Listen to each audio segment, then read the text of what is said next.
eastbound past San Dunes Avenue. Traffic is heavy from Lone Hill. In Pasadena, work done on the 210 West at Hill Avenue. In Studio City, 134 West at the 170 connector. That is closed until 2 this afternoon with the slowing at Cahuenga Boulevard. And 101 North at Coldwater Canyon. A stall on the right has to drive slow from the 170. Bank of America has powerful digital solutions for local and global businesses, so you can make every move matter. Visit bankofamerica.com/banking for business to learn more. Bank of America, N.A. Copyright 2023. This is the KBLA Sports Minute with Ray Richardson.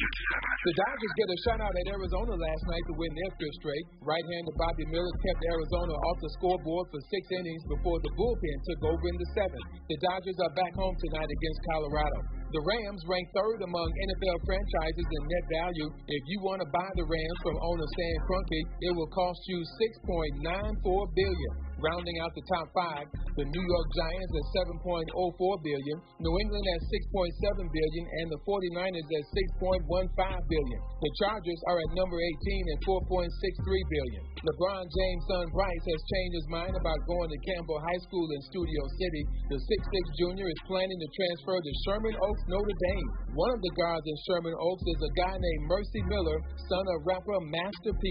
No debates, no speculation, just the info you need. That's your KBLA Sports Minute. I'm Ray Richardson on KBLA Talk 1580. KBLA Talk 1580 is dedicated to empowering our communities by providing progressive talk radio for our audience. We strive to be an intersectional voice for the voiceless. As a Black-owned and operated station, we are committed to highlighting diverse perspectives and creating safe spaces for meaningful dialogue. We believe that everyone has something unique to bring to these political, economic, social, and cultural conversations, and we don't shy away from the hard conversations about current events.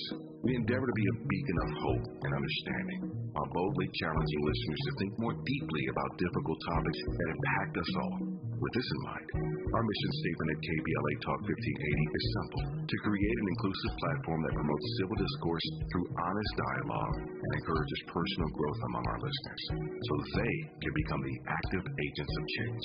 Our vision is to establish ourselves as the premier radio network with relevant programming across the beloved community, connecting people through shared experiences and collective power for lasting impact beyond these challenging times.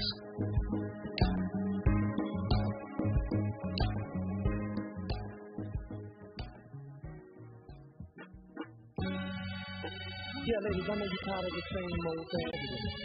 We got to heat it up. Come on.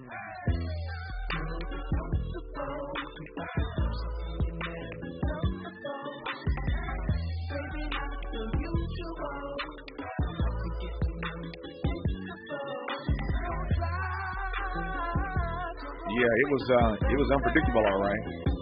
Earlier this week, entertainer Jamie Foxx found himself facing controversy following an Instagram post. In the post, Fox wrote, "They killed this dude named Jesus. What do you think they'll do to you?"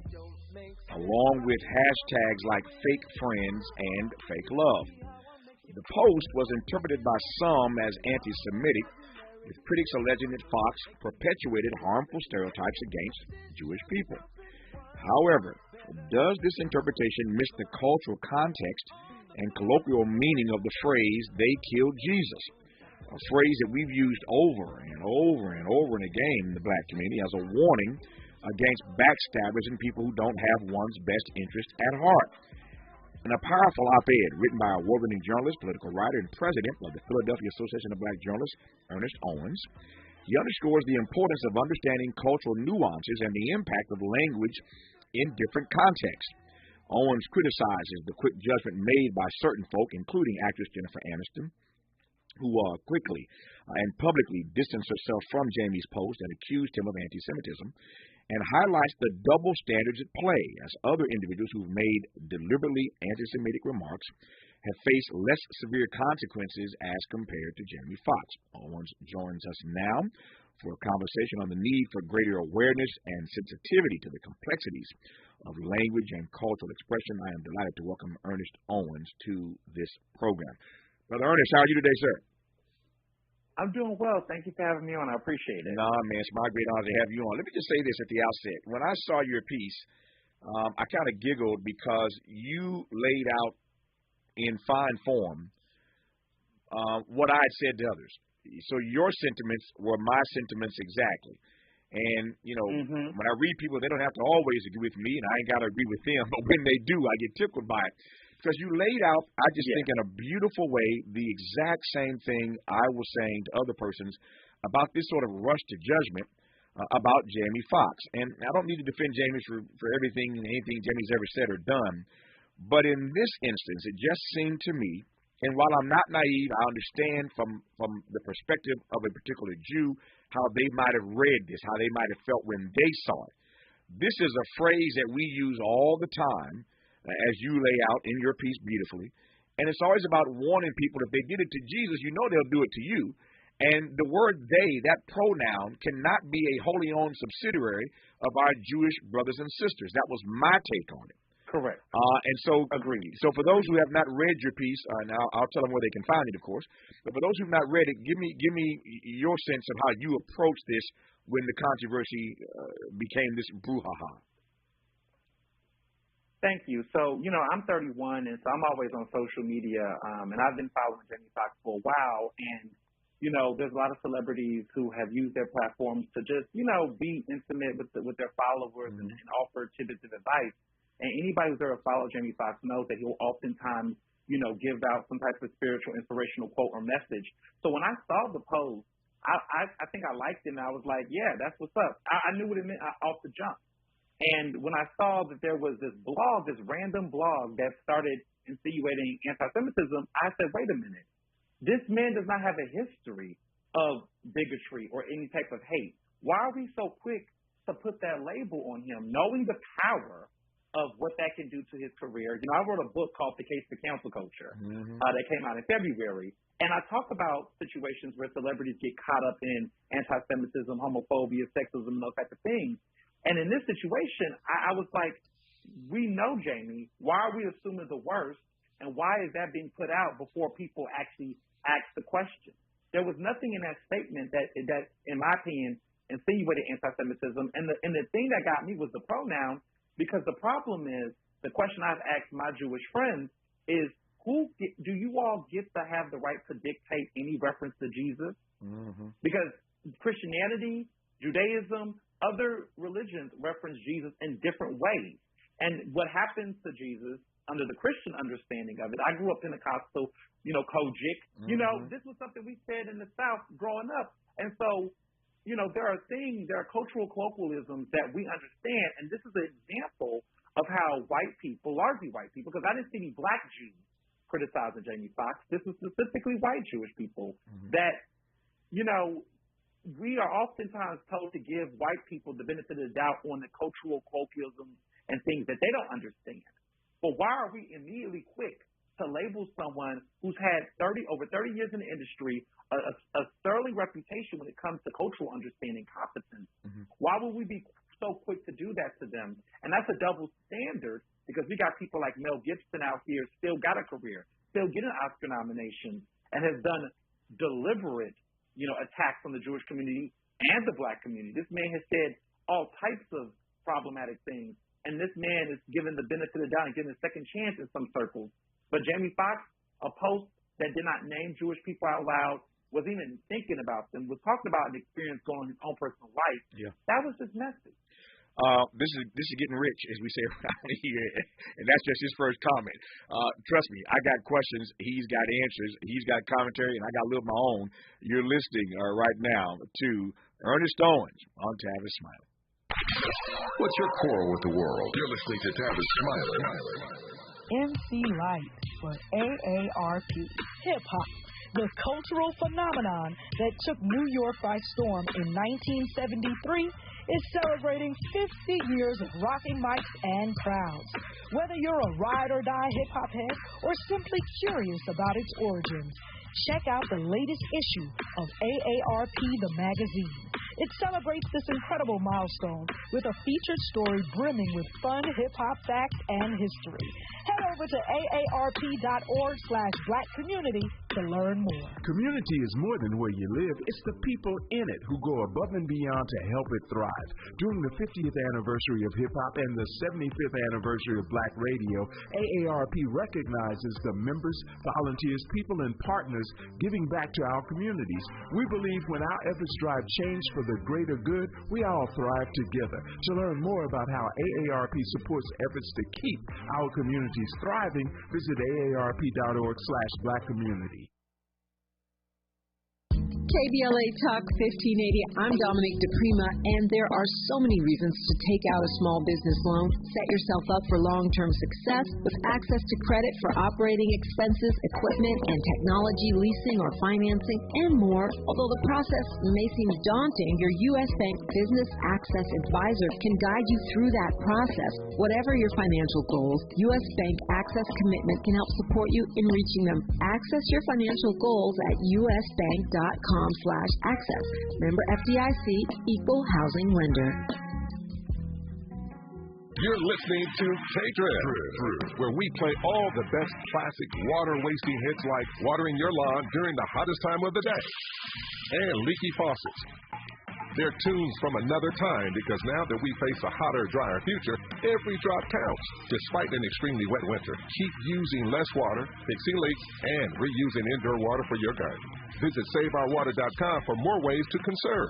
Up next, brushing your teeth with the water on. Take Trip. The California Crusader newspaper would like to thank all of our subscribers for their support throughout the years, proudly serving the South Los Angeles and South Bay areas for more than 40 years. The California Crusader is a multicultural, black-owned, adjudicated newspaper that focuses on providing newsworthy information to the people in our community. We're constantly looking for ways to assist businesses in our community to connect with our subscribers. We provide low-cost, effective ways to promote your business with our reasonable and affordable advertising rates. You can participate by suggesting, sharing, and submitting your stories on the California Crusader newspaper Community Share Facebook group page, or visit our website at cal-cruise-news.com. That's calcruisenews.com. Then click on the Submit Now button located on the top right corner of the homepage, or text CCN to 42828. Again, text CCN to 42828. The California Crusader newspaper, working together to build a better community for our future. Subscribe today.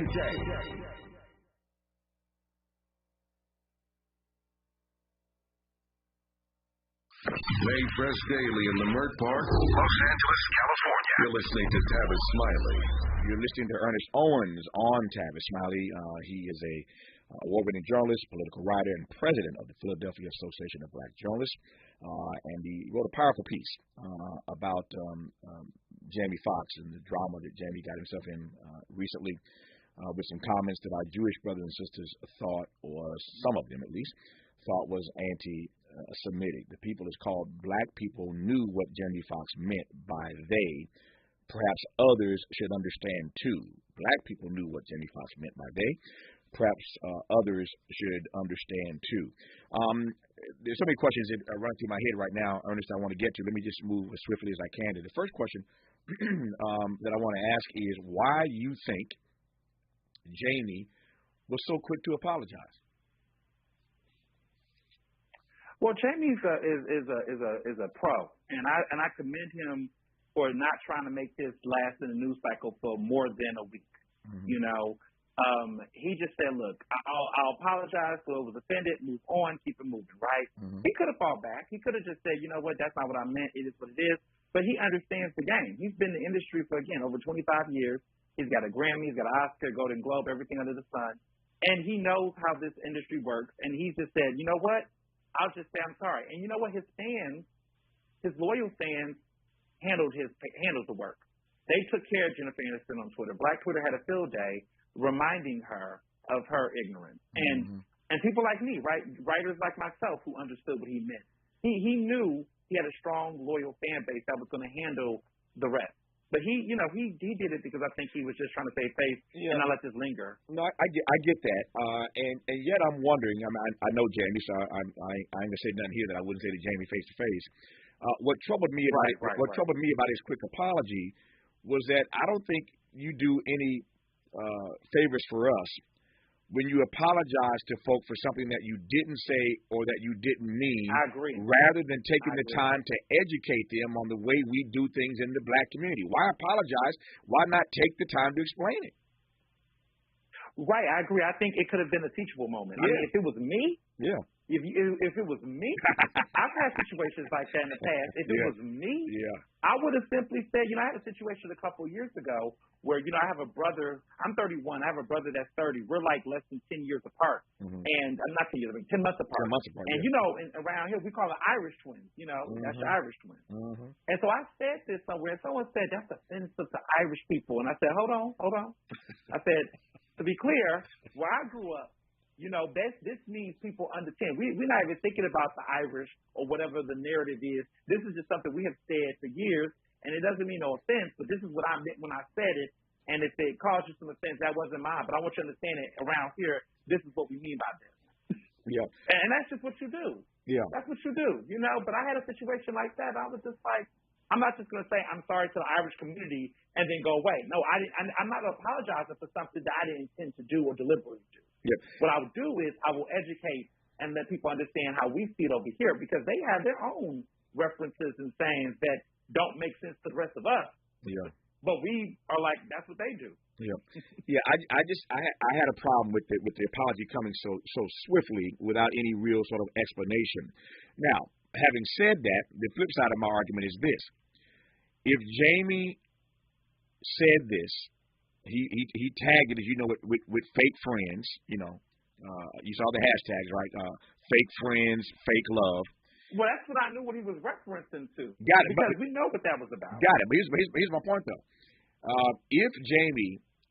If the person that Jamie was talking about, this fake friend, this fake love that betrayed him, if this person, in fact, happened to be Jewish, then maybe Jamie's got some explaining to do, number one. But if the person he was talking about was, say, Tyrone or Jamal, he could also have explained that. There are those who believe that the reason why Jamie apologized so quickly and didn't take the time to explain it is that the person was Jewish and Jamie got caught. Does that make sense? Listen, that do make sense. But, again, at the end of the day, we live in a culture where people don't apologize and don't explain. Right. And so what we got here was an apology without explanation. Right. And you know what? Fine.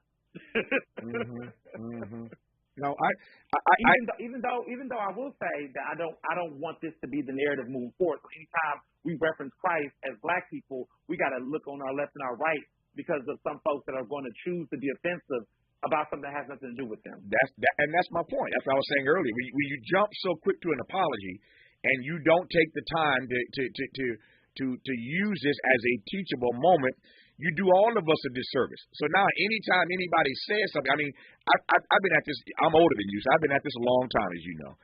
And if I had a dime for every time that the brother minister has said something that all my Jewish friends wanted me to apologize for on his behalf, I'd be independently wealthy, right? So they ain't got no compunction whatsoever about demanding that you apologize quickly, immediately, early, and often if there's something that they are offended by. And I ain't mad at them. Given what they have gone through, given their history, I ain't stuck on stupid. I get it. But there's still something a little bit off-putting for me about assuming that you have some sort of power or control over the pronoun they. That troubles me, that you would see something like this and automatically assume he's talking about me. I mean, we're not allowed to do that either. Exactly. Black people are not allowed to do that. That's my point. It's a double standard, and that's what I talk about in the piece, is right. that, to your point, it's like, it's a double standard that we have always been gaslighted every time we had a microaggression or racial microaggression about white people, other people. Yeah. We're always told, you're making a big deal out of it, get out of your feelings, you're reading it the wrong way. That's right. But we are automatically given the benefit of the doubt for the misinterpretation of other groups of people when it comes to how they're offended. And I think that is always an anti-black stance, because to your point, we're never asking Jewish communities to respond to one person. Mm-hmm. Anytime Kanye did something, I had my Jewish colleagues ask me, what do you think about it? I've never asked other Jewish people about the behaviors of one. When Sarah Silverman wore blackface, I didn't hear black people saying the Jewish community to respond. Mm-hmm. We asked for Sarah Silverman to respond. Right. Why is it that our community is held accountable for one person's actions, but they have tons of anti-black people within their group, and they're never held to it? Because as black people, we don't do that to people. We don't talk to people in a monolith like they do us, and that's the racial double standard. And to put a finer point on it, just to build on the point you just made, it also plays into a victimization mindset. We are told all the time as black people, y'all got a victimization mindset. You think that everybody's out to get you. You're seeing ghosts and boogeymen everywhere you look. That's what we're told all the time. But in this instance, again, those persons who felt offended jumped immediately to assuming that this pronoun they was about them without any real cultural understanding of how that term, they killed Jesus, they'll do it to you. I've used that term more times than I can count, and I've never thought about a Jewish person whenever I used it. Not one time. At all. No image, no vision of a Jewish person has ever entered my mind. I tell folk all the time, I am a follower of that first century Palestinian Jew named Jesus. I'm one of his followers. Mm-hmm. And so I have never ever used that phrase and thought about it in the context of being demeaning, derisive, dismissive of any of my Jewish brothers and sisters. And so I get the sensitivity, and maybe that's the world we live in now. And I want to sort of segue, if I can, into your book about cancel culture. Maybe that's the world we live in now, where we are, and I've all my comedian friends tell me this all the time, from Chris Rock to Dave Chappelle to Earthquake to Cedric, all the DL, all the ones I know. Everybody says all the time that we live in a moment now where everybody is just a little too on edge. Everybody is a little too sensitive. Your thought about that, first of all? You know, I think what we're witnessing right now is two things happening simultaneously. Okay. We're seeing a world where more people are getting a platform to be heard and to speak. They're getting more visibility, through DEI and inclusion. And as we open up the world to having more people be accepted and be allowed to share their opinions, we're also entering an industry that is reluctant to evolving with that change we're seeing in society. So these things are clashing. And I don't necessarily think they have to clash. I just wish that people would be more sincere and honest about where they come from. I think comedians need to be honest about who their material is for. And I think those in other communities to recognize, if it's not for us, it's not for us. And we should be able to say that, And so I think two things need to happen. I think some of these comedians are being disingenuous when they don't act like their humor and their comedy is not for a certain group of people. Mm-hmm. There's certain people where I look at, Monique, and I say Monique makes a lot of comedy for a lot of older black women and those that grew up in the same, society she lived in. Mm-hmm. Her jokes are not going to probably land the same way with Gen Zers, mm-hmm. and that's okay. Right. There's a lot of comedians that are like, I'm for everybody. No, you're not, and that's okay, right? You know your crowd. And I think that's the problem is you got comedians that are trying to say they're for everybody, but their jokes are not for everybody. When you remember Comedy Central back in the day? I know sure. you know it. Sure. I remember when I was little watching Comedy Central, I remember white people that, when I was growing up, my parents would have some of their white friends come to the house, and when Comedy Central come on, they crack those white jokes. Those white folks would get red and get a little awkward. Those jokes was not for them. Mm-hmm. They need to go see Jeff Foxworthy or Jerry Seinfeld.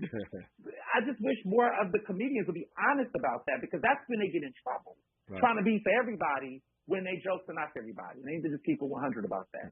So your book that came out earlier this year is called The Case for mm-hmm. Cancel Culture. The Case for Cancel Culture. I said on this program the other day, and I want to get your read on this, Ernest. And this is just my mm-hmm. view, and we ain't got to agree on it, but I want to get your take mm-hmm. on it. Of course. I said the other day that the last folk on planet Earth who ought to be engaged in canceling anybody are black folk. Given all that we've endured and all that we went through, we are the last folk who ought to be canceling anybody. We're the most forgiving people on the planet. Sometimes that's good. Sometimes that's not so good for us. But given what we have endured, we just ain't got no business canceling nobody. At our best, what black love is all about is redemption. That's what black love is all about. It's about redemption. And so I get bothered by these black folk today who are canceling folk left and right, and I've been subjected to that in my career, and thank God for Jesus, I'm still here doing what I do. But if you're out here at some point, somebody's going to try to cancel you. So my thesis is that black folk are the last folk who ought to be canceling anybody. That's my take. What's your take? So my take is that, we're looking at cancel culture differently. My book, I redefine cancel culture. Okay. I don't use the same model that a lot of people know it as, and that's what makes the book very powerful. Sure. I look at it, I redefine cancel culture. A lot of what we're seeing right now is harassment, bullying, cyberbullying, retribution, bitterness, right? Mm-hmm. And that's being reduced to it. In my book, I argue that marginalized folks, specifically black people who've been in ostracized society, it's when we actually push back through boycott. But I look at the Montgomery bus boycott as a sign of cancel culture. Mm-hmm. When we take it and we use it as a democratic tool, we take it to the polls. Yes. When we voted Trump out, that was a sign of cancel culture. We told Trump he's canceled. I look at it as a tool, and it has more meaning. And I think some people have purposely weaponized it and demonized it, that anytime they get called out, then that's cancel culture. In my book, that's not cancel culture. Mm-hmm. I redefine it as something bigger, and also in a way that's productive and meaningful.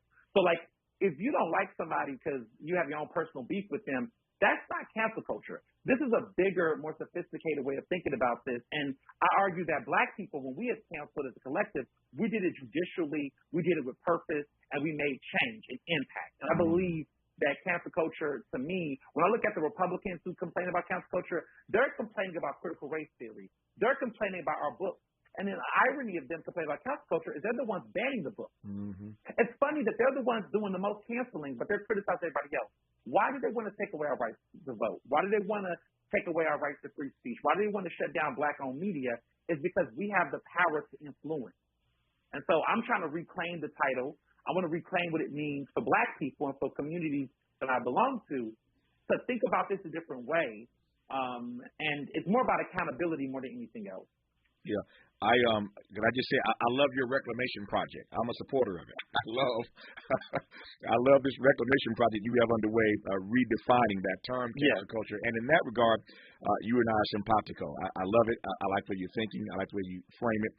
I had you on to talk specifically about the Jamie Foxx thing. Now I got to go get this book and read it for myself. Now that you've laid out how you reframe it. Oh no, trust me, it's on my list right now. I'm going to order it the minute we get off the air here. I want to read that because I like the way that you frame that. Last question in about 60 seconds.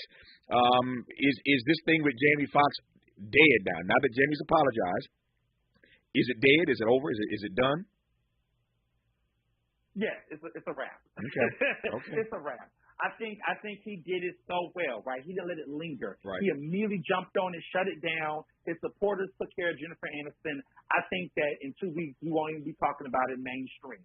It reminds me of Whoopi Goldberg situation. Like, Whoopi Goldberg got ahead of it. Sure. I feel like when celebrities get ahead of it, it dampers it. And we got other things to worry about. Jamie has a lot of other things going on that I feel like is going to, like we don't got time to be worried about this. We should be worried about his health, his career, what he got coming next. Like, I'd rather talk about that than talk about this nonsense. There you go. Ernest Owens is an award-winning journalist and CEO of Ernest Media Empire, LLC. He is the author of the book, The Case for Cancel Culture. That's a St. Martin's Press. You can find that, The Case for Cancel Culture. And he is the presently of the Philadelphia Association of Black Journalists. How was you went to the convention down in Birmingham? You had a good time down there? I did not go. Okay. I was enjoying my time here. All right. I'm actually at Martha's Vineyard. Oh, enough said. I'll leave it there. Get back to enjoying Martha's Vineyard, Ernest. Thank you for coming on the program. All the best to you, sir. Thank you. Thank you. More Tavis Smiley when we come forward. Interrogating and unpacking. That's what we do around here. You're listening to Tavis Smiley. What does access mean? Access means owning a home. Access means growing my business. Access means building generational wealth. No matter your goals, U.S. Bank Access Commitment Programs and Initiatives provide the tools and resources to help you reach them. Access your financial goals at usbank.com/access. Member FDIC, Equal Housing Lender. Hey, life doesn't stop when cancer starts. After diagnosis, treatment is vital. But for some, just getting there, to appointments, chemo, or radiation, is a major challenge. You can change that. Volunteer to give rides at the American Cancer Society Road to Recovery program. Driving for a few hours of your day can make a life-saving difference for someone with cancer. Visit cancer.org/drive to learn more. I'm Mike Moore. Here's the latest from the Black Information Network. Former NFL receiver, African-American Henry Ruggs, is being sentenced to 3 to 10 years in prison for a deadly DUI crash in Las Vegas, Nevada. The accident happened in 2021 and ended in the death of Tina Tintor and her dog. Ruggs slammed his Corvette into the back of her car, causing it to go up in flames. He reached a deal in May, agreeing to plead guilty to 1 felony count of DUI resulting in death. We're now learning the 2023 Emmys are officially moving to next year. The Television Academy announced this morning the ceremony will now take place on January 15th. The ceremony had been scheduled for next month, but was postponed due to the ongoing actors and writers' strikes. And that's the latest. I'm Mike Moore from your 24/7 news source, the Black Information Network and BINnews.com. In San Dimas, the wreck working now on the 210 eastbound past San Dimas Avenue. Traffic is heavy from Lone Hill. In Pasadena, work zone on the 210 west of Hill Avenue. In Studio City, 134 west at the 170 connector. That is closed until 2 this afternoon with the slowing at Cahuenga Boulevard. And 101 north at Coldwater Canyon. A stall on the right has the drive slow from the 170. Bank of America has powerful digital solutions for local and global businesses, so you can make every move matter. Visit bankofamerica.com/banking for business NA. Copyright 2023. Start saving on the road with Valero's 100 Days of Summer. Get fuel-saving snacks, swag, and more every day, all summer long. Only with Valero Pay Plus. Download the app and start saving right now. Additional terms and conditions apply. This is the KBLA Sports Minute with Ray Richardson. The Dodgers get a shutout at Arizona last night to win their 5th straight. Right-hander Bobby Miller kept Arizona off the scoreboard for 6 innings before the bullpen took over in the 7th. The Dodgers are back home tonight against Colorado.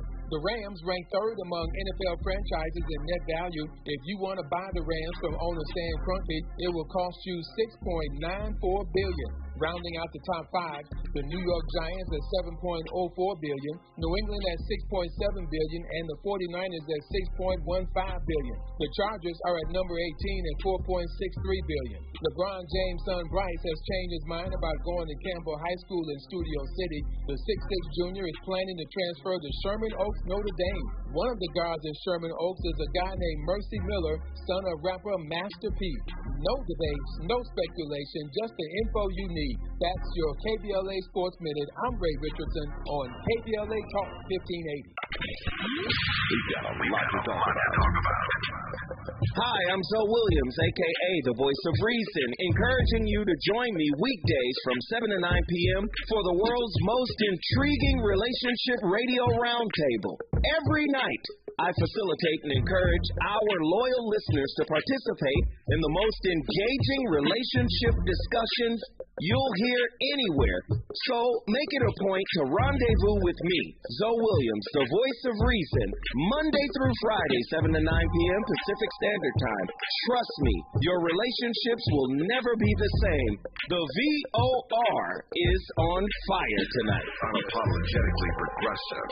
KBLA Talk 1580. We've got your black. For all of us, this generation and the next, there is simply no place in our lives for litter. And yet, it's everywhere we look, and unfortunately, it does belong to all of us. So let's come together and create a litter-free, clean California once and for all. Remember to properly dispose of your trash and recycling. Secure truckloads with tarps to keep debris from flying out. Clean out your car when you're at the gas station. Take pride in your community by organizing a cleanup event or join a cleanup event near you. Zero litter is the goal. Join us at cleanca.com. That's cleanca.com. Let's do it together. Brought to you by Caltrans. CleanCA.com.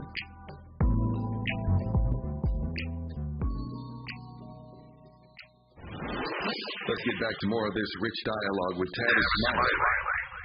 So there's a new series titled The Marriage Pact that is on the Roku channel, shot in Colombia. The new show follows single friends who must fulfill or break a promise from the past, a pact to marry if both are still single by a certain age. Viewers follow the 5 participating couples as their relationships are put to the test to discover whether they are truly meant to say, I do. Guiding this exploration as the show's host is best-selling author, popular media personality, and intimacy expert, Shan Boodram, and she joins us right now to talk about the intricacies of modern relationships, the challenges faced by couples in the show, and the broader themes of commitment and love that the Marriage Pact explores. Shan, good to have you on the program. How are you today? I am doing excellent. I don't know if having Tavis Smiley introduce you was on my life bingo card, but now that it's here, bingo. This is a moment. I'm really grateful to meet you. You are very kind. The honor is all mine, and I am excited about the opportunity to talk to you. Your impact is intense. I mean, you people know you and love you and follow you, and so you got your reach is expansive. Let me put it that way. This show got my attention, and I said to the audience earlier in today's program, teeing up for this dialogue with you, that the way the show is framed, the theme of it is fascinating to me. Talk to me a bit more about that and the way you get at the structure of the show. Well, I regret that I didn't hear what you said, because I am really curious to hear what is fascinating to you about it, and that's what I love about this show is the title itself. It's all you need to spark discussion. It's all you need to get the wheels turning. So I really would want to turn to you and say, what about it fascinated you? Yeah, I think I've never seen a show that's sort of framed in this way, that you got single friends who have to fulfill, as I said, or break a promise from the past. And if they're still single at this age, we fall to this. We have to do it. There are all kinds of relationship conversations, relationship shows that I've seen, and interviewed people about all kinds of things. But I've never seen one that's framed in this particular way. It's a unique framing, is it not? I think it is. Oh, I think absolutely. I mean, to me, what's unique about it, as somebody who has worked on a variety of different dating shows before in an expert capacity, is most of the time they're people with no commitment prior, very few knowledge of each other. Like sometimes in these dating shows might be someone's like, oh my God, I swiped on you in a dating app. Right. Some people on the show had 20 years of history between them. So we're not just talking about a friendship or relationship between two people. We're talking about a network of lives that are dependent on this risk that they're taking. And as we reiterate through the show time and time again, because what we saw the couples were doing was they were really going slow and very cautiously because they wanted to make sure they could go back. And I think a lot of it had to do with the deep history between them, but it's like, you have to acknowledge you can't go back. You'll never be the friends that you were because you guys have decided to really open this door and say, can we do this? And so if we're not going to lean in, then what's the point of saying yes to begin with? But that aspect of it, that these are real people with real lives, real stakes, real communities that are dependent on this outcome is what made this show so interesting to me, and also surprising in ways that I didn't even expect. Yep. Some basic and fundamental questions here. How do you find these persons, number one? And on this particular show, what is it about, again, the narrative nature of the show that convinces people that they want to be a part of something like this? Yeah, I mean, it was pretty simple to find couples because you just put the casting out to say, do you have a marriage pact with somebody? And is that marriage pact coming up to its due date? And so everybody who's on the show at some point, whether it was a bar, some people it was, a night in college, other people it was at a funeral, made this pact to say, we have something special. I love what we have. Now isn't the time, but in 5 years, 10 years, whatever it was. So everybody had already had this conversation. So I think that it hits you if you see that this is an opportunity. And then for some people, their due date actually wasn't time, but they knew in their heart that they really wanted to see. Like one of the couple's distance was in the way for them. So what did we do? We removed that. We flew them both to the same place and gave them that isolated time to really focus on the connection to see if it was something more or if it was just a fleeting curiosity that we often get when we don't have a chance to really show and prove if we have genuine compatibility, not just chemistry with someone. So I think that the show really casts itself because I mean, even your listeners right now, some people in the back of their mind are like, oh, my gosh, there's so-and-so from this age and so-and-so from that time. I said this thing with, would I go and see if there's something really real here? Yeah. We have a host on my home station in Los Angeles. This show is nationally syndicated, of course, but in my home station in L.A., KBLA Talk 1580, we have a guy named Zoe Williams who does a relationship show every night. And I feel like I'm getting into Zoe territory, and that ain't where I'm most that ain't where I'm most comfortable. But I do want to follow. I want to follow up something you said a moment ago, Shan, and I received this. That is the difference between compatibility and chemistry. They're not the same things, are they? No, I mean, I refer to it as the difference between stir fry and ramen, right? So stir fry is all I didn't see that coming, yeah. It's all the stuff, right? It's right. the noodles, and it's the vegetables, and it's the seasoning. It's all that stuff, but that sauce, the broth, right? Like that's what brings it to life and makes it ramen. Is what makes it saucy, what makes it exciting, right? Mm-hmm. But at the end of the day, if you just have broth, you're just drinking bona fide water. And so a lot of people get by on that thinking that this sauce, this excitement, this like lucidness, that's what true relationships is. But it's really both. It is all of the fundamental stuff that brings it to life. And so I think that's equally important in many cases. Attraction is the rocket that sets a relationship ablaze, and you do need that momentum, especially when you go through hard periods. So I'm not discounting how important chemistry is, but compatibility is ensuring that, like, hey, do we both have the right ingredients, and are we willing to bring the best of ourselves to the table? Tell me about the ways in which the show puts these relationships to the test. So it goes through a series of what does it really take, right? So we're talking finances, like the not-so-sexy stuff and the sexy stuff. Yes, we want to see if there's sexual compatibility, but is there financial compatibility? Does my family get along with you? Like, would you actually be a good fit within my given culture? Can we live together? How do we manage chores amongst each other? How do we manage the selection of date nights? How do we cope with double dates with other friends? A huge overlooked part is like, how do we interact in social environments? So we tried as best as we could, which we're so grateful, because I've done a couple of shows, as I mentioned before, that happened during COVID, and sometimes that's special because you want people to really focus on each other. Whereas in this show, we wanted to take as much as possible the real life experience of doing life with somebody and transport that into Cartagena, Colombia. So we really tried to integrate to ensure people were going out, that they were interacting with other people, that they were interacting with money, that they were having hard conversations, that they knew each other's credit score was, and also in addition saw if there genuinely was sexual compatibility, because many of them, that was the last hurdle that they hadn't yet to cross. Yep. You mentioned bucket list earlier. One of the things on my bucket list is to get to Cartagena. I've never been there, and it's on my list. So, but I'm curious though, why film in Colombia? Well, it is the marriage capital of the Caribbean, and if you want to go, it looks like a dream place. It looks like something that a beautiful love story would foster. And I think that we needed to give those couples that the extra push, and especially because, like, I can't even tell you, Tavis, it was so much more difficult than I thought to get these people to shake the plutonic element free. And that also speaks to a big reason why marriage pacts can be very useful for people, because they're designed for self-sabotagers whom, even in the face of all the right ingredients, are so afraid of failure that they don't even want to begin. So I think that if they would have just been in their hometown and things were familiar, it would have been more incentive to just go back to their old ways of relating to each other. We're saying, okay, you've proven you could be friends. You've done it for 20 years. You've done it for X amount of time. You've proven that you can be platonic.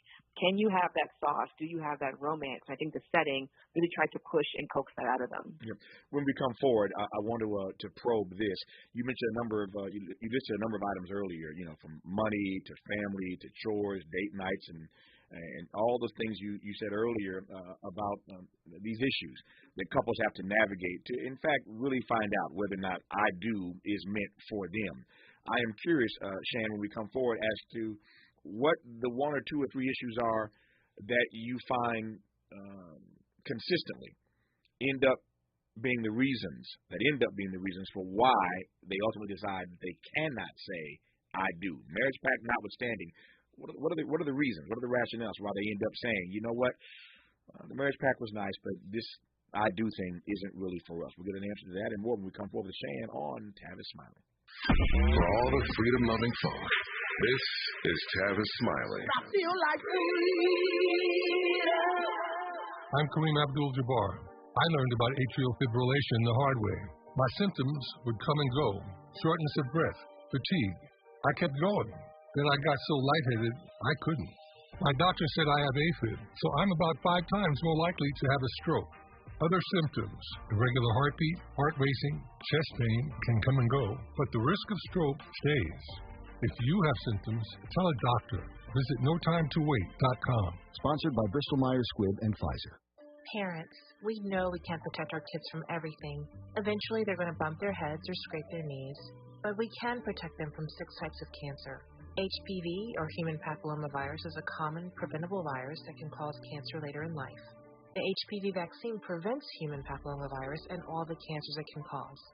The American Cancer Society recommends getting your sons and daughters the HPV vaccine starting at age 9 to protect them later in life.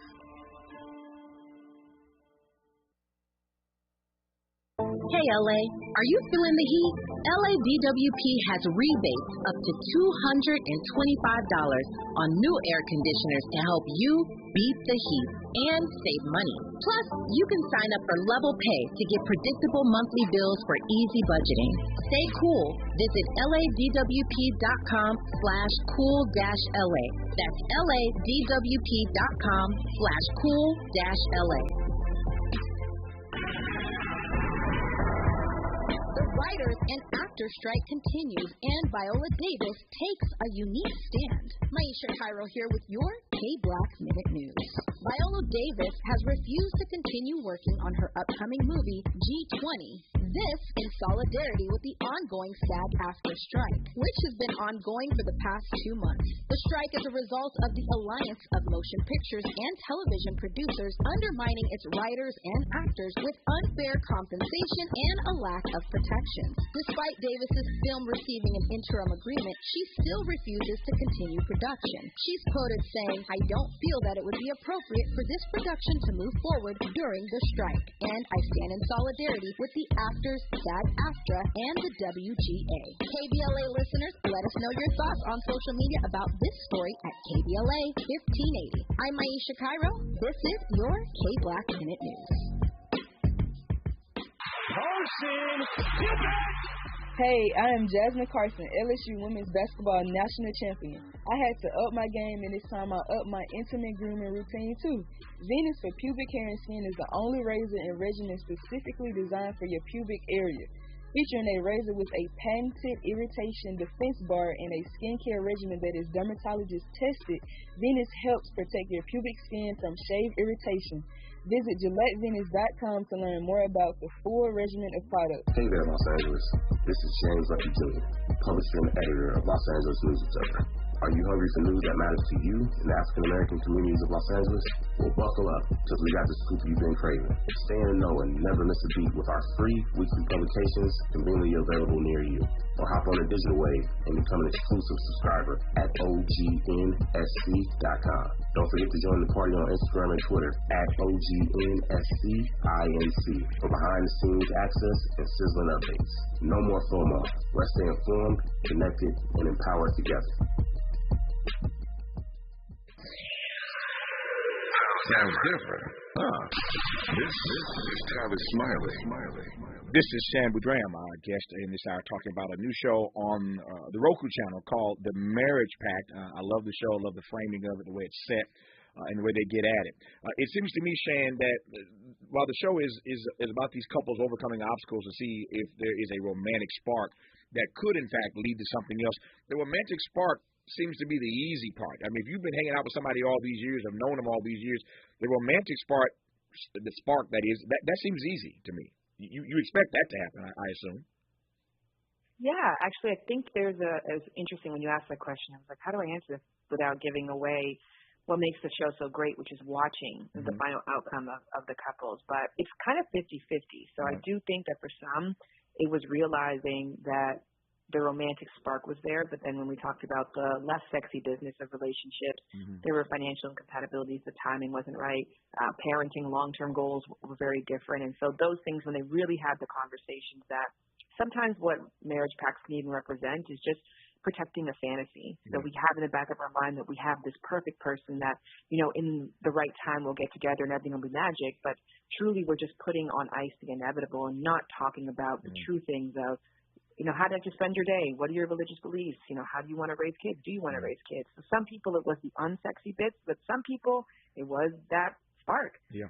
So everything else lined up, and they were great friends, and it was wonderful. But for one reason or the other, one person just couldn't feel that thing for the other. Yep.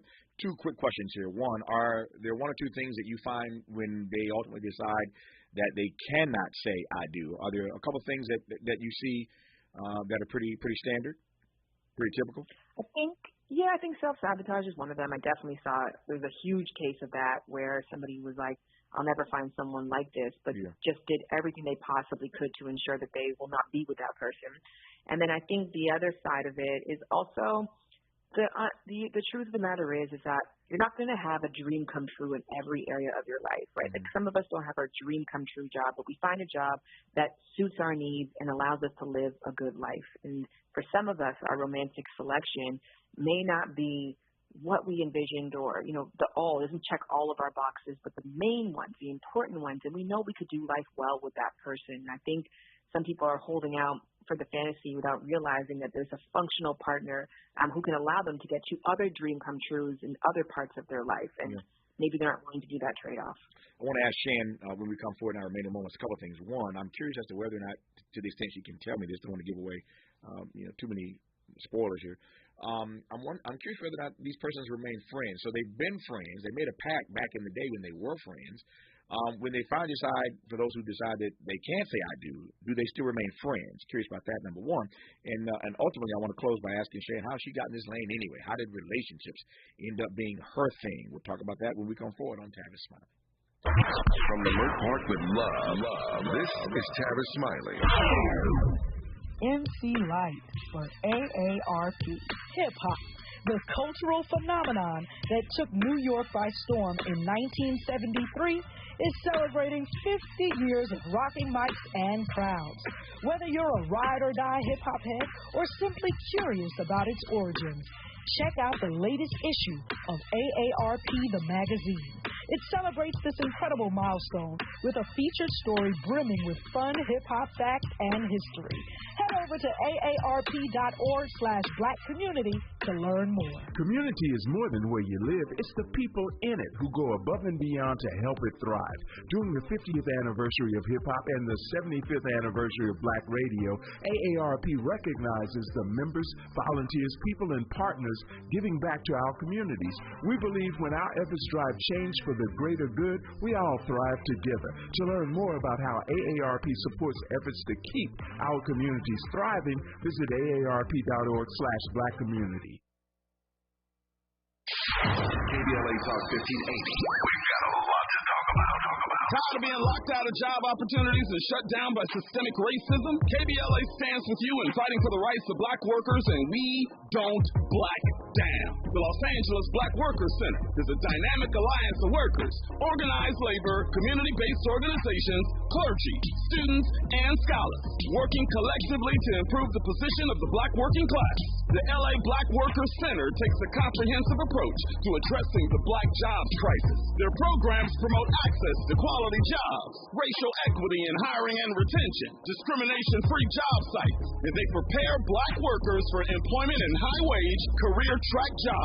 The Black Workers Center supports workers who need help protecting their rights on the job. They give workers access to quality jobs and remove systemic barriers to employment. To sign up for free career readiness training, get involved in organizing around anti-discrimination, learn about union apprenticeship programs, or sign on to a trade registry, please visit www.lablackworkerscenter.org. That's lablackworkerscenter.org. Together, we can beat the black jobs crisis. This is the community call to action from KBLA Talk 1580.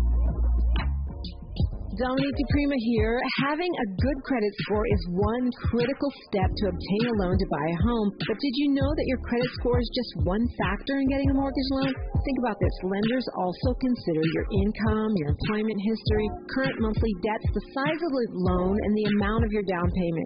Whatever your financial goals, U.S. Bank Access Commitment Initiatives support you in reaching them. Access your personal financial goals at usbank.com/access. Member FDIC, Equal Housing Lender. Options and expand your inventory of ideas. More of Tavis Smiley coming your way right now. All right, Shan, about 4 minutes left in this conversation, which I am grateful to have with you. Thank you for your time. Let me close with this. One, when these persons decide, those who do decide that I do is not the answer for them, do you find that they remain friends afterwards? And if not, what does that say about the pact in the first place? I truly hope they don't remain friends afterwards, at least for a period of time, because, I mean, in all cases that we had, it was usually one person who saw more and one person who didn't. I think that you have to allow your brain to mentally allow that relationship to die. We could talk, about brain chemistry with that, but what I was trying to encourage people to say, too, is that you're stringing the other person along. Like, it's the reason why you have to push and see if this marriage pact is real or not, because you're putting a placeholder in the other person's mind that there is a what if. It's got to be a no. And I have to take some time to grieve the no before I think about re-entering a genuine friendship with you that is not contingent on the possibility of a what if. So I hope that they stop being friends at least for a year before continuing, but I'll actually talk to them the next couple of weeks and find out. Yep. I'm curious, finally, how love and intimacy and relationships became your thing, your lane, your muse. I genuinely think that purpose is a thing that you often find yourself having to go back for, unless you came from you have an aficionado for the piano, then that was just naturally encouraged. So for me, I just think it was always something I was very curious about, always something I loved. And as I got older, I didn't really see people who looked like me taking up a career in this way. And obviously, I come from a Caribbean background. I wasn't highly encouraged by my parents, but I kept fighting for it, and I just kept coming back to it over and over again. And it actually took me a 10-year span or 8-year span to truly commit myself to it because of all the fear I had about, putting myself out there in this way. But I'm now 10 toes deep, and I've been 15 years in the game, and I'm still learning. I take that as encouragement that this is a life worth living and something worth dedicating your life to. Yep. And finally, I'm not naive in asking this, but why is it you think that we need so much help with our relationships? Because they're important. We need help with anything that's important. We need help learning how to cook and learning how to walk. And at different stages, we need different levels of help and assistance. I mean, we're social. We're cooperative. And why not take the help? Why not learn from other people? And happiness is not easy. It's not something we should take for granted and something we should take an active interest in. And I think that's something that was an aha for me is we always looked at love and relationships as this like siloed part of our lives, but when you start to learn about it, you see it in everything that you do. And so why not nourish? Why not learn? I know I'm a student of it, so I hope I'm a walking example of the power it can do when you devote yourself in this way to being the best lover that you can to yourself and others. I receive it, and I thank you for it. The new show on the Roku channel is called The Marriage Pact. I think you'll be entertained by it. And not just entertained, but maybe empowered by it as well. There's some lessons in here that you'll learn, some takeaways that you can wrestle with beyond the watching of the show. Once again, it's called The Marriage Pact on the Roku channel, and its host is Shan Boodram. Shan, thank you for the conversation. Thanks for the show, and all the best to you. Thank you for having me, Tavis. All the best to you, too. My great delight. Thank you for your time. Just like that, 3 hours, poof, gone. Back tomorrow to do it all over again. Thank you for tuning in to Tavis Smiley, and until tomorrow, as always, keep the faith.